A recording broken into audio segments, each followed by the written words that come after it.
one of the caveats that I do have some personal information that I did get personally involved in was some information that had to do with the stargates and looking glass, and more specifically the 2012 problem with those projects.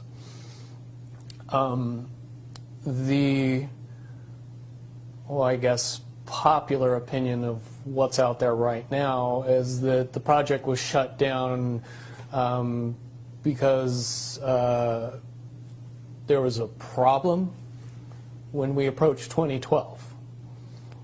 I've heard it described a number of ways, but to my knowledge, the problem is that the timelines converge on that point in time. And when you know enough about the Stargate projects and the Looking Glass project to know that how string theory works and how the possibility of possibilities works and how making one choice over here doesn't necessarily mean that the other choice couldn't exist at the same time. But once you get your brain wrapped around this subject, you find out that at the end of 2012, in an easy way to put it, the choices that we make become less and less consequential to the future. And eventually we're pushed into this bottleneck of time, no matter which choice we make. And that's important to the people that had access to Looking Glass, because they would use Looking Glass knowing the choices that they would make and the future would pop up. The big mistake was coming up with the possibility of future. And when we started using a computer to say, well, if we make this choice, it's 79% possible that this scenario happens, and 23% are possible, or whatever, you know, I'm using round numbers, that this scenario would happen. The understanding at the time was that was realistic. However, if you go down the road further and free will continues to exercise itself on this game, that 79% possibility sometimes changes very, very fast.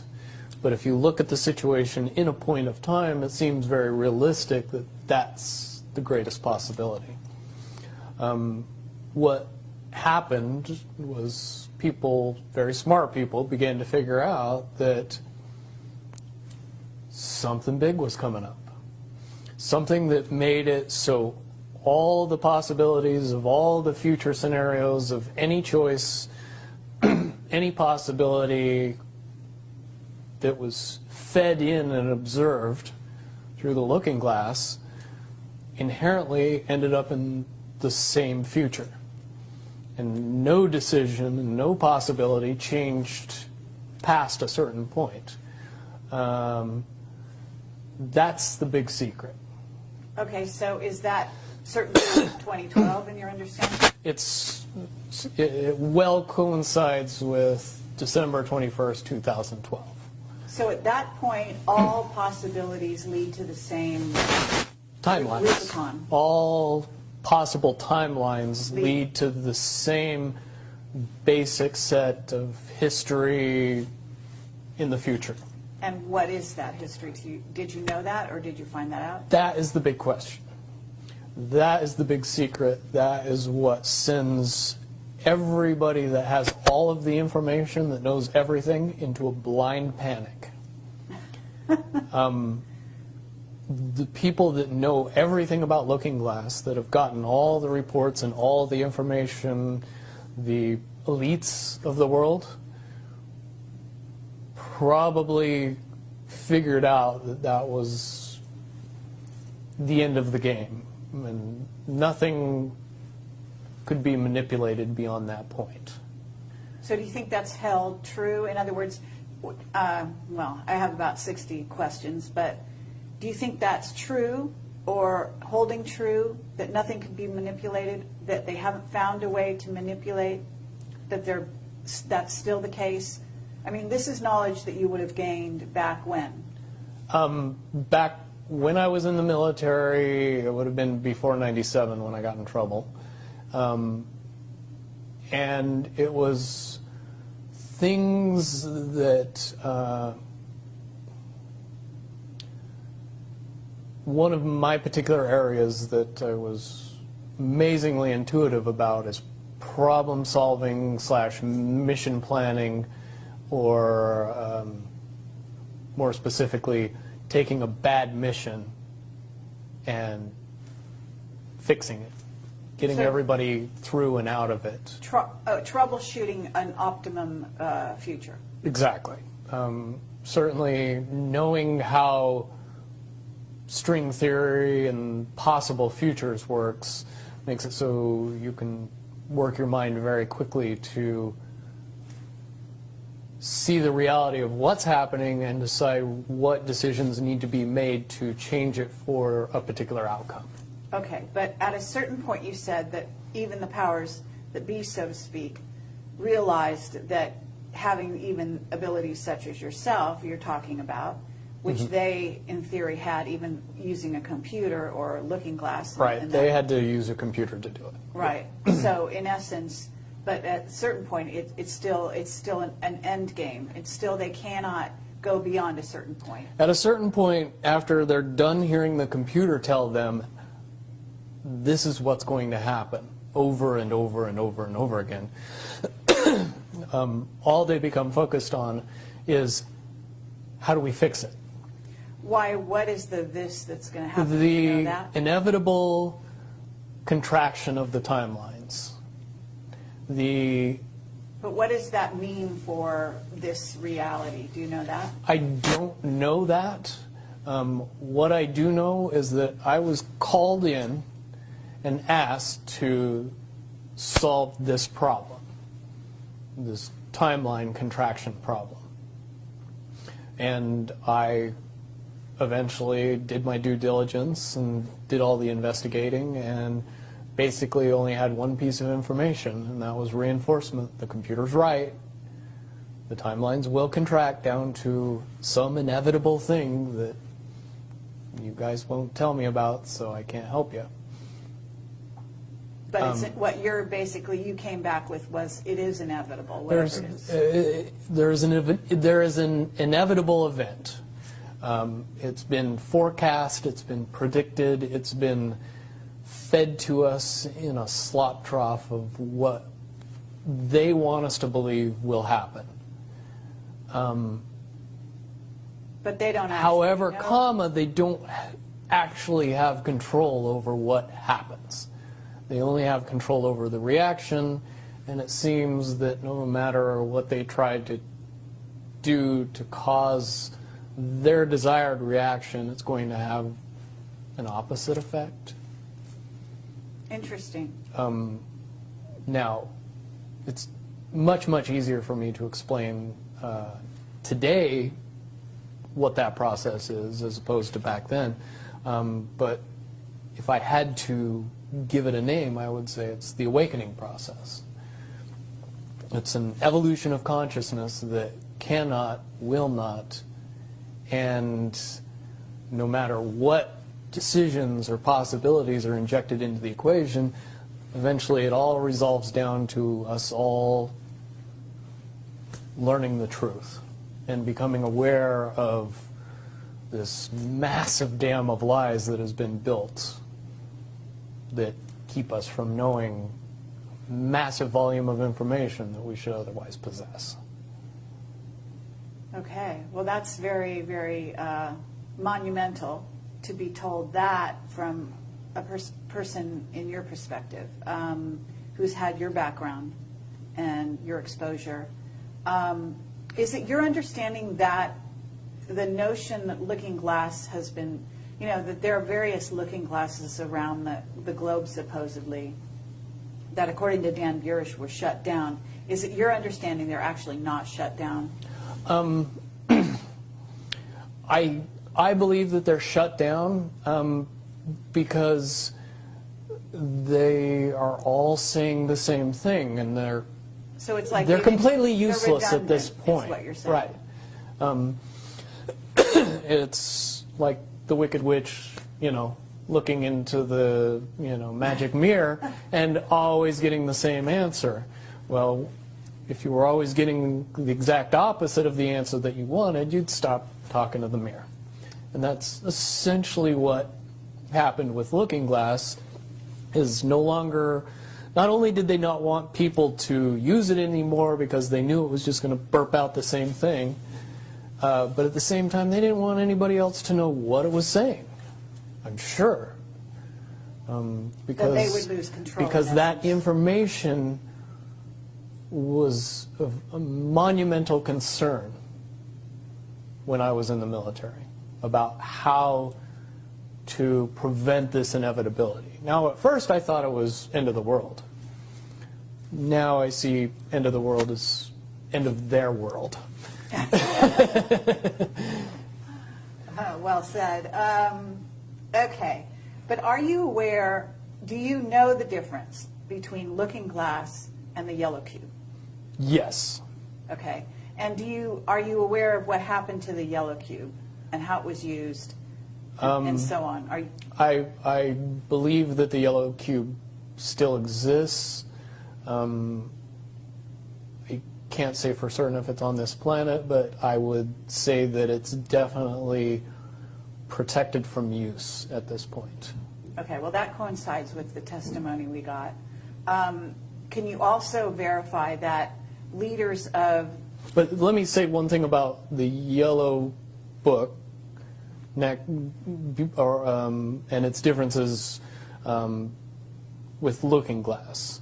The yellow cube or the yellow book would give you your possible future. Yes. So it took basically the choices that you would inherently make along a timeline and tell you what that timeline would be, given that you made all the choices that your brain would make. Well, this is exactly what I was just going to ask you. What we were told is that leaders of governments and so on, people in high places, politically, would use this to try to see their most optimum future and then follow those.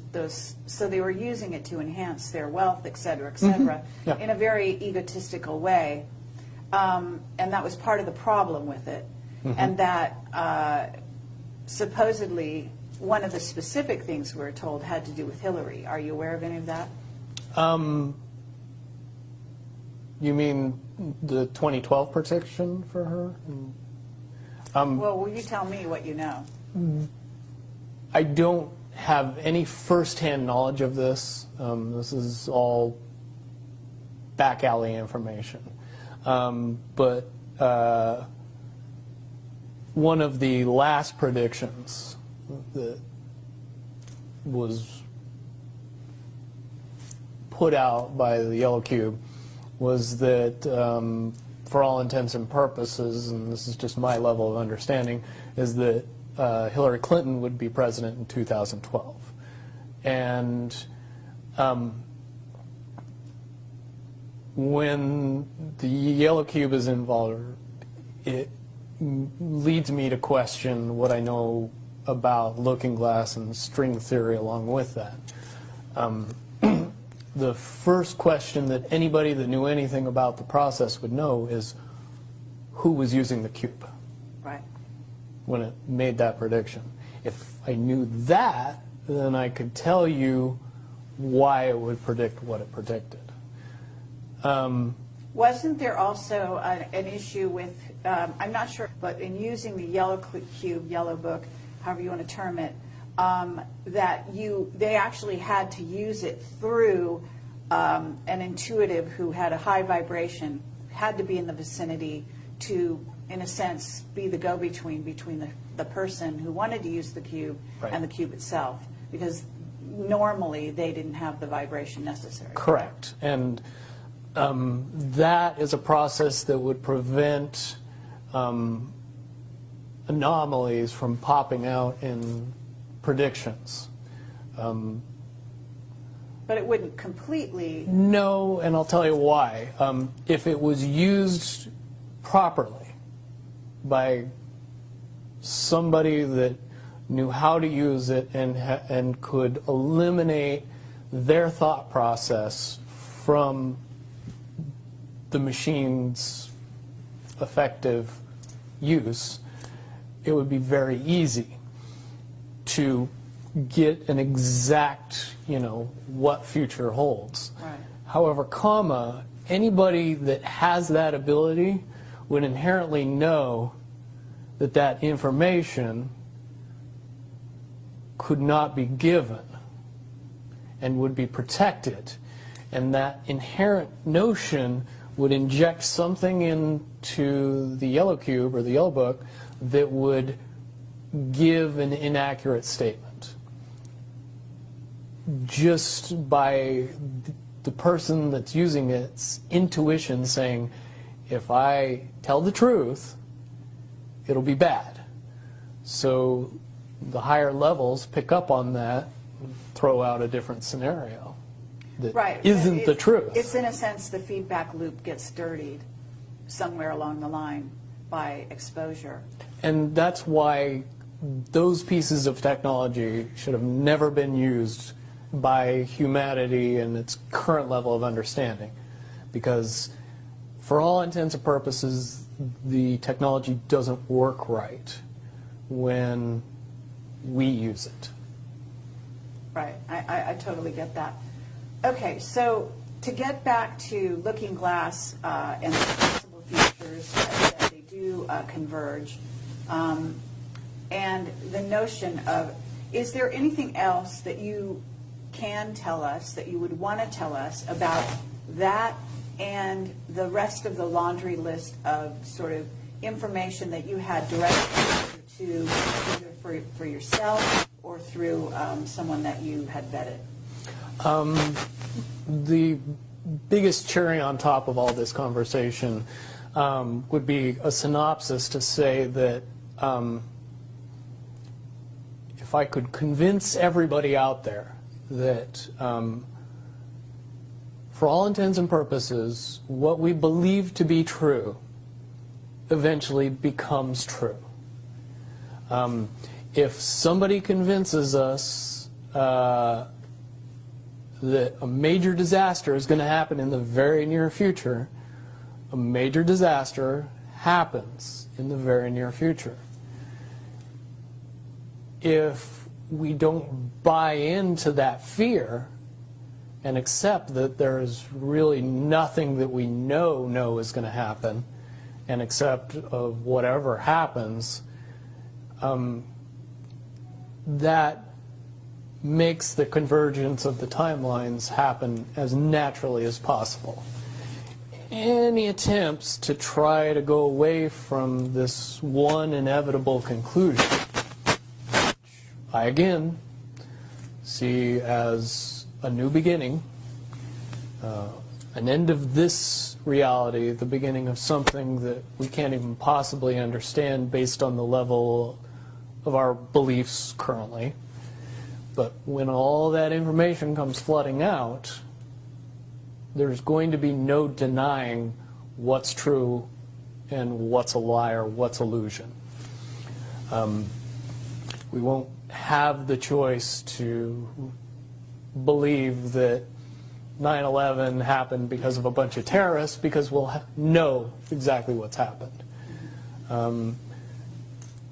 Basically what we're experiencing right now is two master chess players sitting at the board. And one of them looks down at the board and sees that he's in checkmate in 7 moves. And he looks across at his opponent and he knows that his opponent sees it too. So there's no getting out of it. So at this point, the loser can only prolong the game. The game, both players know the game is over. It's only a matter of time before he does this, and then you're forced to do this, and then he's forced to do this, and eventually checkmate. We, as a race, if we could understand that the game is over, that based on the rules of the game, the bad guys have already lost, the good guys have already won. Yes, there's moves left on the table, but those moves are being forced by the player that is going to win. The only way that checkmate can't happen is if the player that's winning makes a mistake. But from all of the information that I've gathered, all of the information that's been given, all of the information that's been vetted to me, it seems pretty obvious that the good guy player on the side of the chessboard knows exactly what has to be done to win the game. And so at this point, any mistake would be all but impossible. But again, you really have to understand the game to know that the guy that's losing is lost. And I'm sure most people sitting watching a chess match between two advanced chess players know the game's over long after the two players know it's over, because they can't see the board and see that there's only 7 moves left. Okay, but when we come to this convergence, and again, you've seen, or the looking glass has seen, up to that point.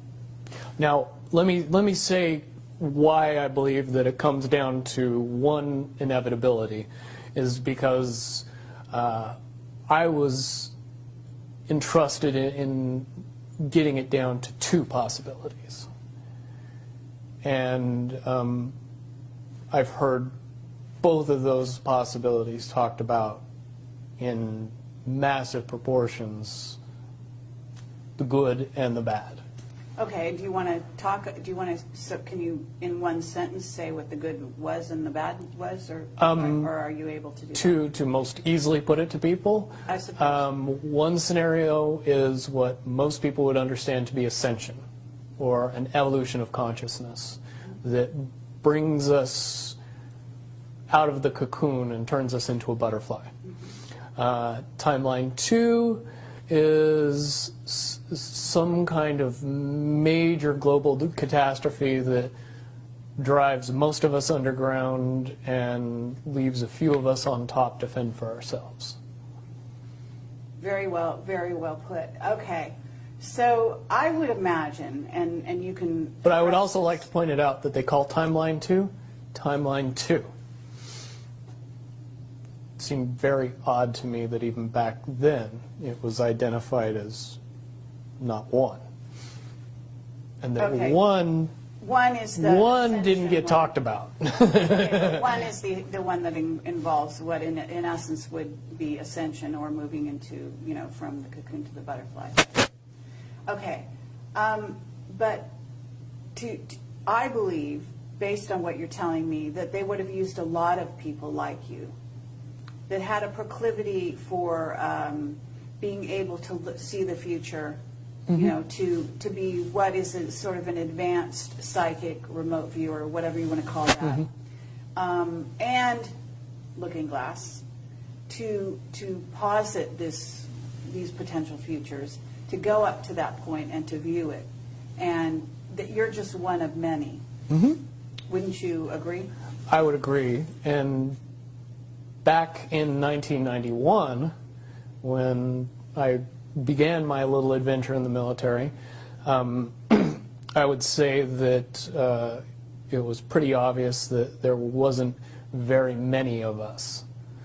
However, you go 20 years into the future, and you find out that it's coming to the point where there's a lot of people that have that ability, that are inherently realizing that ability, and are able, through some unknown extraordinary means, to develop that ability inside themselves without any outside help or assistance. And it's quite obvious that as far as advanced intellectual abilities, as far as simple intelligence levels, and cognitive skills of the human race has increased exponentially in the past 20 years. And people that were 10 years old in 1991 are now 30 years old and fully awake and conscious of this burning inside that says, I am a lot more than what I see in the mirror. Absolutely. Okay. I do have a question in regard to what the military-industrial complex has been working on.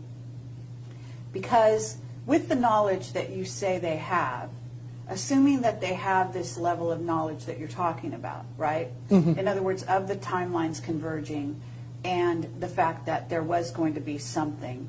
And I don't know if you saw the movie or the TV show Fast Forward. I mean, but there's been so many possible, scenarios in that regard. But one of the things that goes on is they are very busy building underground bases.